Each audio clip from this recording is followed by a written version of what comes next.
Welcome to another lesson of Math 0420 Introductory Algebra. In this video, we will be discussing stats number 3, organizing and representing data. In this section, we will discuss stem and leaf plots, frequency of data sets, relative frequency of data sets, cumulative frequency of data sets, and histograms of data sets. Let's get started by discussing how to display data and the definition of a stem and leaf plot. Displaying data. Definition. A stem and leaf plot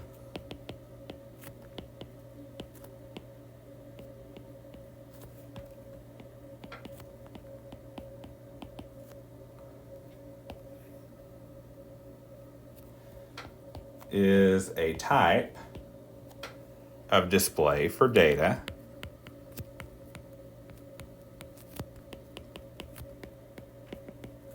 that retains the original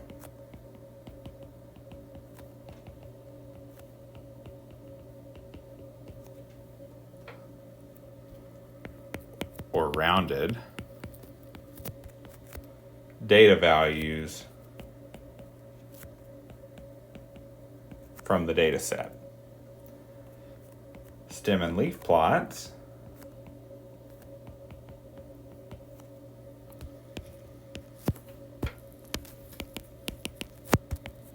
are based on place values.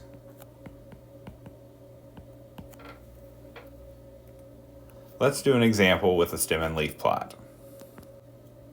Example 1. A store manager records the ages of all customers who enter his store one day. The results are shown below. We want to create a stem and leaf plot to represent this data. And you notice all the data from 4 to 56 are the ages of the customers. So we can start a stem and leaf plot just like this. In our left column, we have our stem. And on the right column, we have our leaves. And our stems, in this case, we take the tens values for all of our data. So 0, 1, 2, 3, 4, and 5. And what we do is we create leaves in each of these stems for each data value. So I start in my list with 4. Well, the tens place for 4 is 0, so I put a 4 right here. Okay, so 4, and I can cross that out. And then 5 goes here also. 6, 9. Well, 10 can't go in the first stem, so it has to go with the tens value equal to 1. So we put 10, so 0. And we have 13, 15, 16, 18, 19, and then we jump to the 20s. So 23, 24, 25, and then 30, so 0. Another 30, so another 0. 38, 39. We jump down to the 40s for 44. 46, 48, 49, 50, 51, 53, and 56. So that is our stem and leaf plot. Now we want to ask and answer some additional questions related to this stem and leaf plot. Okay, number 1, we want to create a key for the stem and leaf plot below. Well, actually to the side now. The stems represent which place value? Well, as we said before, the stems in this case are the first digit, which is the tens. So, the tens. Each leaf represents which place value? Well, in this case, each of the leaves represents the ones place value. Okay, question 2. How many of the customers were younger than 49 years old? Well, we can create a line at 49. So we're looking at all the things less than 49. And there are 1, 2, 3, 4, 5, 6, 7, 8, 9, 10, 11, 12, 13, 14, 15, 16, 17, 18, 19, 20. We have 20 customers that were younger than 49.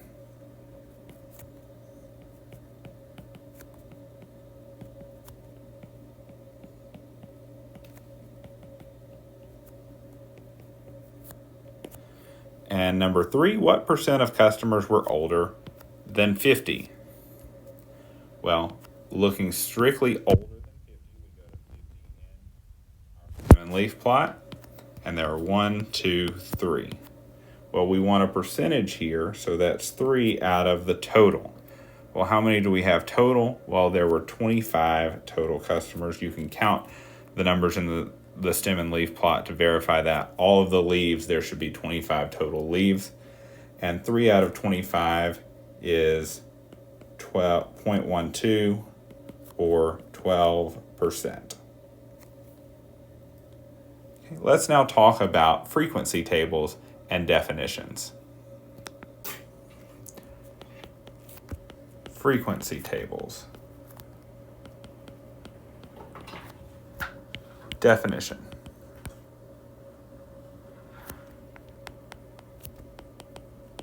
Another type of table used for statistics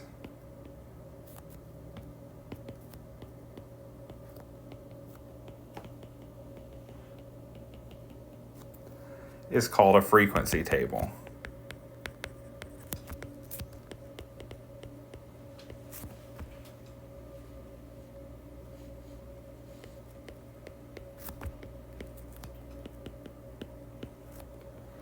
Or frequency distribution.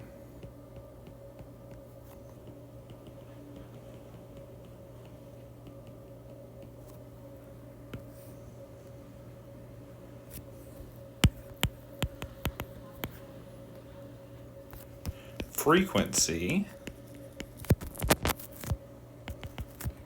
is a measure of how often something occurs.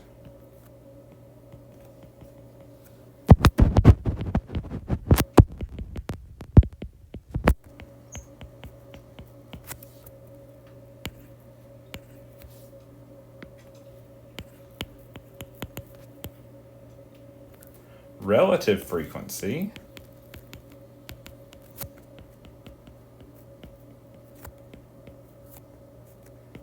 is the percentage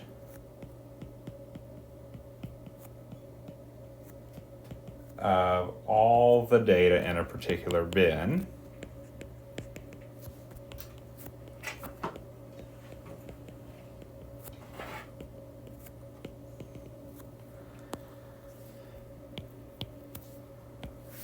to underline those.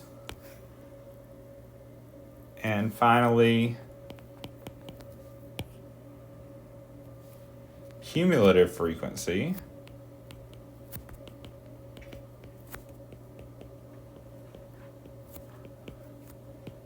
is calculated by adding each frequency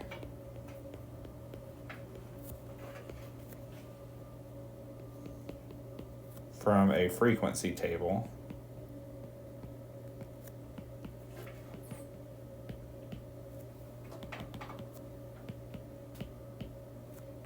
to the sum of its predecessors.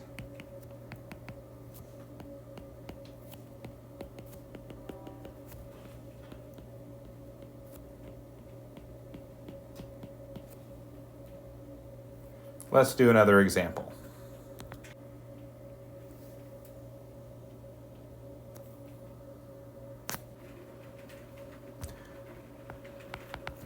Example 2. A professor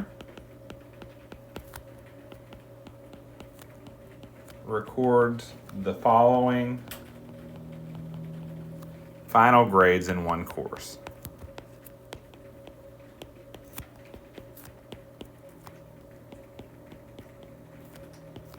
construct a frequency table for the grades.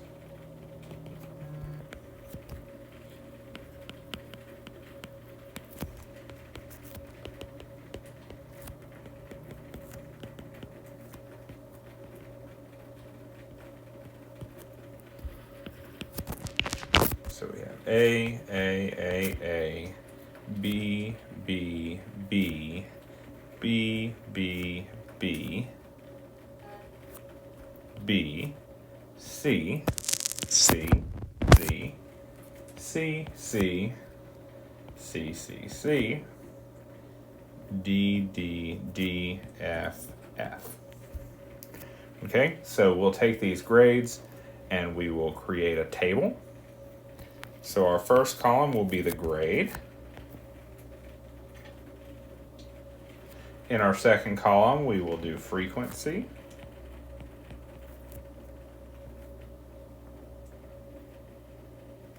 In our third column, we'll do relative frequency.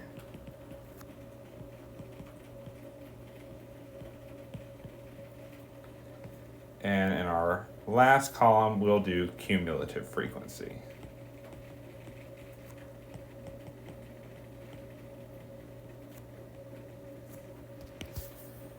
Okay, so our five possibilities for grades are A, B, C, D, and F. And then we'll have a total row.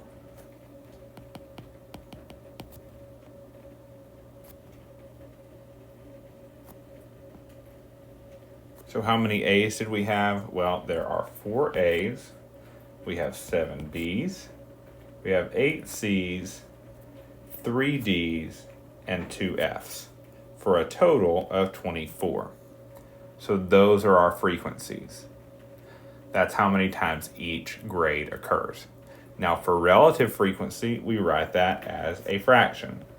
So 4 over our total of 24, and that gives us 16.7%.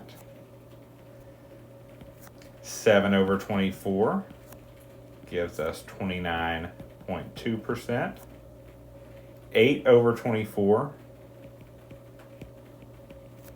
gives us 33.3%.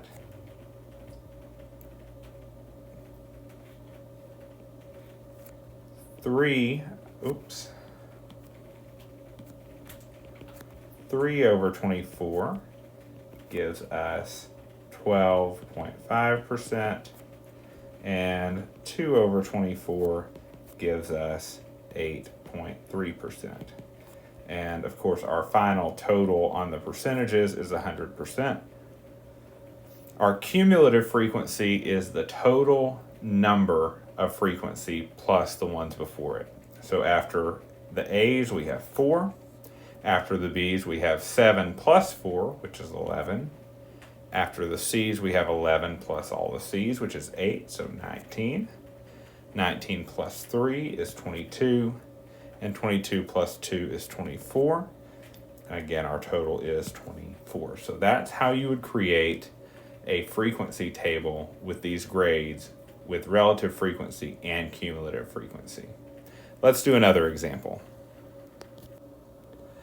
Example 3. The following data show the ages of recent Grammy-winning female artists at the time that they won their award. We want to make a frequency table for the data using the bins of 20 to 29, 30 to 39, and so on. And so here's the list of ages of the female Grammy winners. What we want to do is we want to create a table. And we'll need their age category.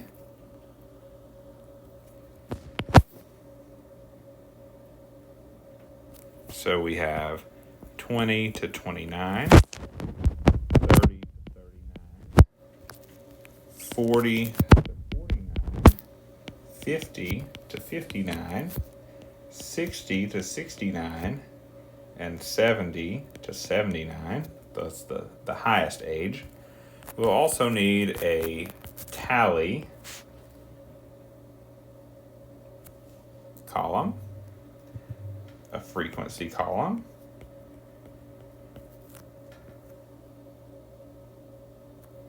a relative frequency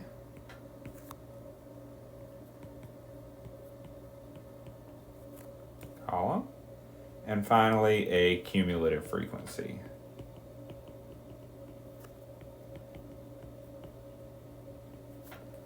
So the first thing we want to do is we want to tally up which bins these ages fit in. So we have 34, 44, 69, 36, 38, 47, 46, 33, 36, 40, 46, 39, 40, 53, 30, 75, 58, 66, 44, 39, 46, 55, 48, 34, 57, 48, 33, 47, 51, 53, 64, 29, 21, and 53. Ran over just a little bit here. Okay, so now we can add those up. And for the 20 to 29 age group, we had 2. For the 30 to 39, we had 10. For the 40 to 49 group, we had 11. For the 50 to 59, we had 7. For 60 to 69, we had 3. And 70 to 79, we had 1. Create a total row.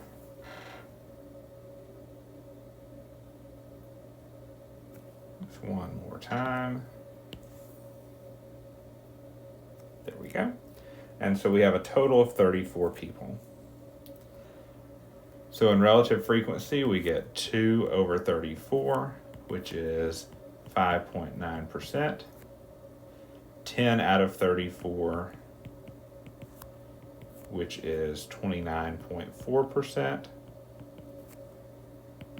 11 over 34, which is 33.4%. 7 over 34,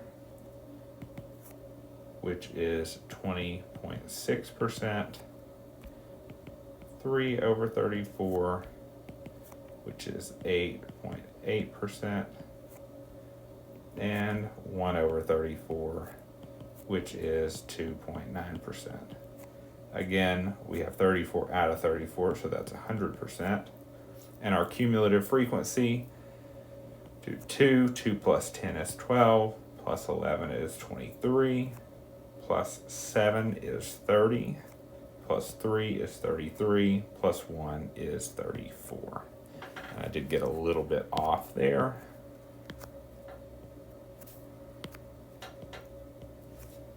And that is how we would create a frequency, relative, and cumulative frequency table based on this data.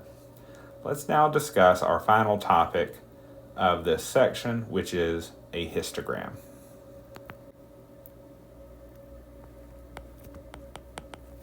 Definition.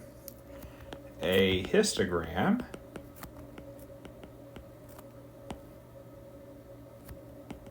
is a graph that shows the frequency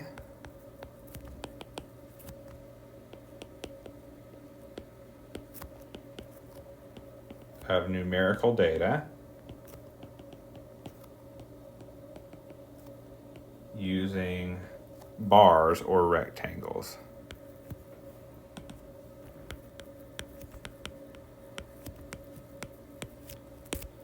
Okay, example 4. Our last example, we want to create a frequency histogram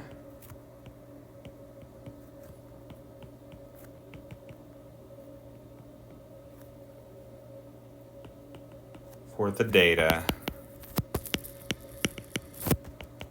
in example 3.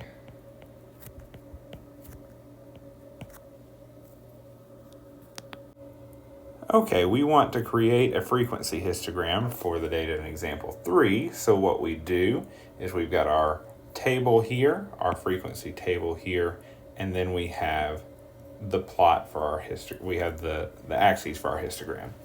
Notice this little break here, that means we're not starting at 0.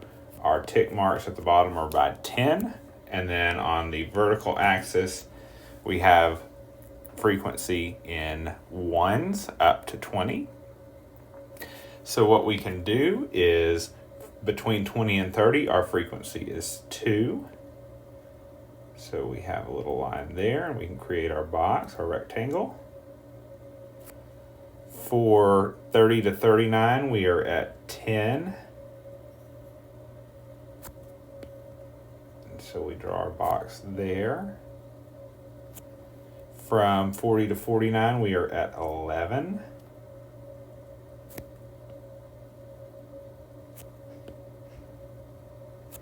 From 50 to 59, we're at 7.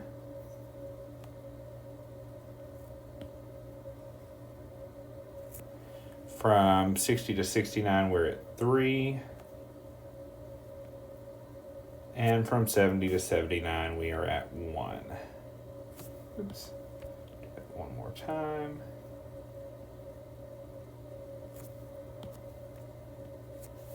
Okay, so if you follow the rough path of this histogram, you can sort of see the way it would be shaped. And that's how we do a frequency histogram for the data in example 3. Pros and cons of histograms and stem and leaf plots. So why choose a stem and leaf plot?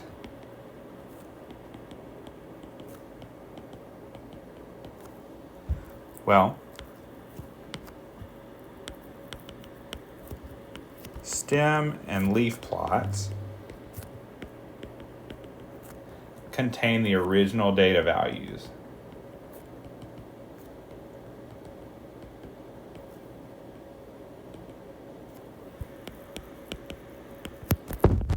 And histograms do not. Why would we choose a histogram?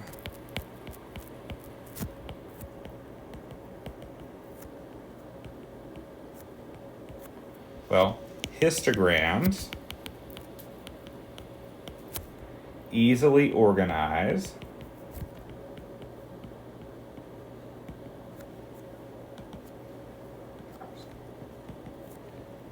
data of all sizes, no matter how big our N is, the number of observations, where stem and leaf plots do not. It would be hard to plot a stem and leaf plot with 1,000 observations. Okay, that is the end of stats number 3. Good luck on your homework. Please let me know and reach out if you have any questions, and I will see you in the next one.